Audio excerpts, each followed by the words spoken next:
ni abantu bangahe bibeshya ku bikoresho by'ikoranabuhanga bakagura ibyo batashakaga kubera kutagira amakuru. Nyamara hari abahanga bafite aya makuru kandi bari hafi yacu, the fixers.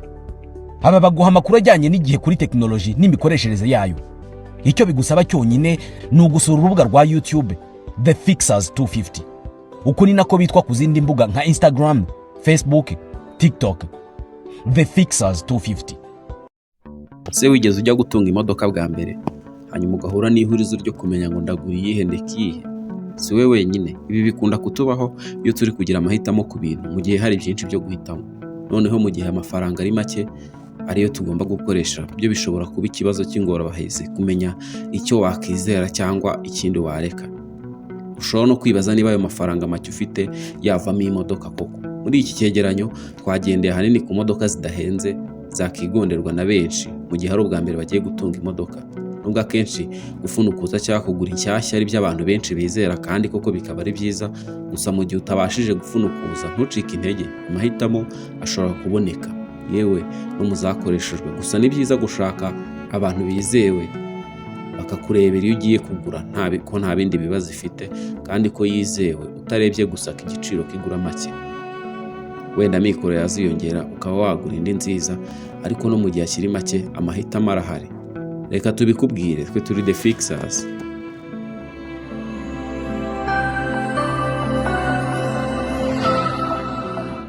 Mwanya wa 10 turahasanga Toyota Fortuner. Iyi modoka iri mu bwoko bw'ama SUV. SUV twabisobanuye mu biganiro byacu byabanje. Nziza ku muntu ushaka imodoka yigiye hejuru kandi watwaramo umuryango. Izwiho kuramba kandi no kwihanganira imihanda mibi.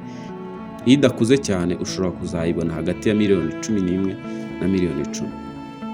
Volkswagen Polo. Mu gihe imodoka za Volkswagen zikomeza kugenda ziyongera cyane muri Amerika kandi uruganda rukaba ruzwiho gukora imodoka zikomera cyane, Volkswagen Polo ni ubwoko bwa sedan cyangwa voiture yoroshye gutwara kandi zikunda kuboneka hamwe n'amasuya parts zazo biraboneka. Aka kamodoka kukagura kaba kari hagati ya $5,000,000 na $8,000,000. Ku mwanya wa 8 turasanga Mercedes Benz C-Class.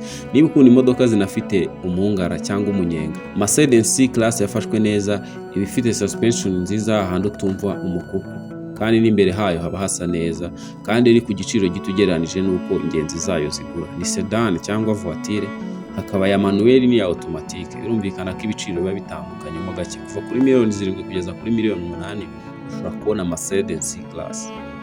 Ku mwanya wa 7 twahasanga Renault Kwid. Ubundi abazi imodoka zakunzwe mu gihe cyo hambere bazi imodoka za Renault zakunzwe n'abatari bake. Uruganda rw'Abafaransa ruzikora n'ubundi rwa Renault ruzwiho gukora imodoka zikomera cyane. Iyi Renault Kwid irahendutse kandi yakorewe amavugurura ugereranije n'iza mbere. Ubwoko ni hatchback, nyamara igitangaje nuko kuri $1,400,000 zawe kugera kuri $5,000,000 wakigondera imodoka. Imodoka idahenze ku mwanya wa 6 haza Toyota Corolla Quest. Aka kamodoka ni keza ku muntu ushaka akamodoka kadahenze kandi kanywa hafi ya ntabyo. Ni ubwoko bw'amasedani cyangwa voiture. Yewe ni za 2020 ntizihenze kuri $7,000,000 kugeza ku 9 wayibona. Mwanya wa 5 turasanga Suzuki Swift. Iyi modoka ni nziza kandi igurwa na benshi bashaka imodoka ya make kandi ishoboye imihanda ya Afurika, kandi ni nziza ku bantu bagitunga imodoka bwa mbere kuko zidakunda gupfa. Kuyigondera hagati ya $5,000,000 kugeza kuri 6 z'amanyarwanda yonyine ushobora kuyibona. Ku mwanya wa 4 turasanga Toyota Hilux. Izi modoka benshi bazibona zitwara imituzigo. Izi modoka buriya ntuzazikinishe kuko niyo wagura iyo muri za 70 uzasanga igikomeye. Iraramba kandi niyo yaba yaratunzwe n'abantu benshi ntabwo yagutetereza. Niba ujya ujyana ibikoresho runaka by'ubwubatsi kuri site cyangwa ukora imirimo wenda y'ubworozi mu mafamu cyangwa unashaka gukora transport muri rusange, Toyota Hilux yaba ari amahitamo meza. Kuyigura uzasabwa hagati ya $7,000,000 kugeza kuri $9,000,000 z'amanyarwanda. Ku mwanya wa 3 turahasanga imodoka ya Kia Rio. Aka kamodoka ni ak'uruganda rwa Kia rwo muri Korea y'Amajyepfo. Kari mu bwoko bwa hatchback. Iri mu modoka zigurwa na benshi mu gihe bashaka imodoka zakoreshejwe. Ntuzayirenze ngohe mu gihe ufite budget iri hasi kuri $5,000,000 kugeza kuri 6,500,000 ushobora kugura iyi modoka. Mwanya wa 2 turahasanga Toyota Urban Cruiser. Iyi Toyota iri mu bwoko bw'ama crossover, ikaba nziza no mu mihanda mibi cyangwa igihe wagiye muri weekend mu cyaro uri kumwe na famille cyangwa abantu benshi, nta nubwo inywa essence nyinshi. Kuyitunga bizagusaba hagati ya $5,000,000 kugeza kuri 7. Ku mwanya wa 1 tuzahasanga Hyundai Venue. ni crossover gusa benshi bajya bagira ngo ni SUV, ifite moteri ya litiro imwe, byumvikana ko idakoresha imbaraga nyinshi, gusa ni nziza ku muntu ukeneye imodoka yo kwigenderamo bisanzwe. Kuva kuri $5,900 kugeza ku 9 uzabona Hyundai Venue. Izi ni ingero z'imodoka ushobora gutunga munsi ya $10,000 zitaguhenza. Nibikugora uzatubwire tugufashe kuyibona, twe turi The Fixers. Umva gufitiye amakuru meza cyane kandi ashimishije. Ngwino muri iFix Technology Limited maze tuguhe product zose za Apple waba ukeneye, harimo machine, telefone, amasaha n'ibindi byose. Uretse kubiguhera ku giciro cyiza, muri iFix tuzakugira inama nziza zo kubyitaho, kandi nibinahura n'ikibazo tuzagufasha byoroshye kubisana. N'ibindi bikoresho byose electronique ukeneye biri hanze y'igihugu tugufasha kubitumiza maze bikakugeraho mu buryo bworoshye. Ibijyanye na CCTV cameras ku mutekano wawe, aho ukorera cyangwa se aho utuye, ibi nabyo tuzabigukorera mu buryo bworoshye. Tugurisha imodoka ndetse tunagufasha kuba zakugeraho uri hose byihuse. Dusure kuri wa@ifix.rw cyangwa se duhamagare kuri izo telefone.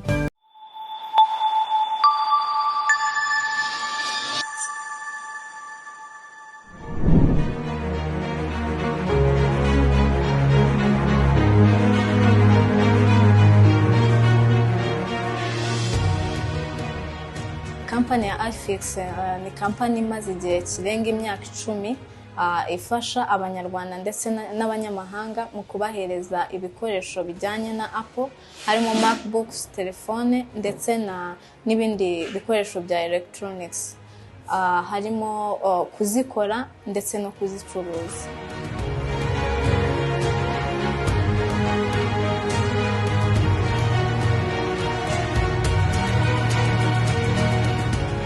Umwihariko iFix ifite ugereranyije n'izindi kampani zikora nk'ibyo iFix ikora, harimo kuba itanga ibikoresho bifite quality. Ikindi harimo gukora follow up ku bakiriya bacu. Tuvuge niba uje gukoresha MacBook cyangwa telefone, turabigukorera kandi tugakurikirana niba ibyo twakoze bikora neza nta kibazo byagize nyuma yaho. Ikindi iyo tubigucuruje tumakinga sure yuko igikoresho cyawe gikora neza nta kibazo na kimwe gifite kandi tukanakubaza. Ikindi harimo kuba dutanga promotions ku bakiriya bacu buri kwezi.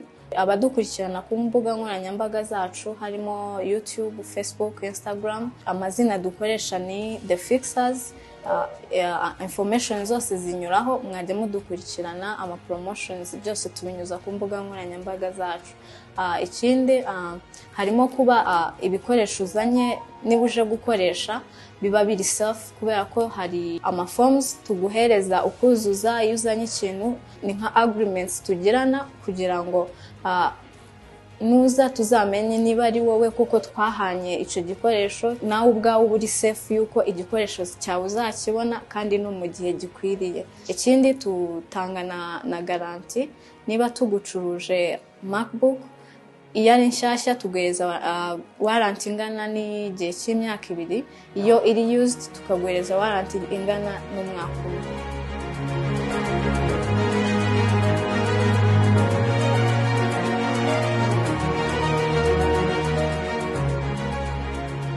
Ushobora kunyura ku mbuga nkoranyambaga zacu cyangwa se aho dukorera ukodaringa ugatanga nka 20% y'amafaranga akenerwa kugira ngo tubone iyo product, hanyuma twebwe tukagutumiriza ayandi ukazayishyura uje gufata product yawe.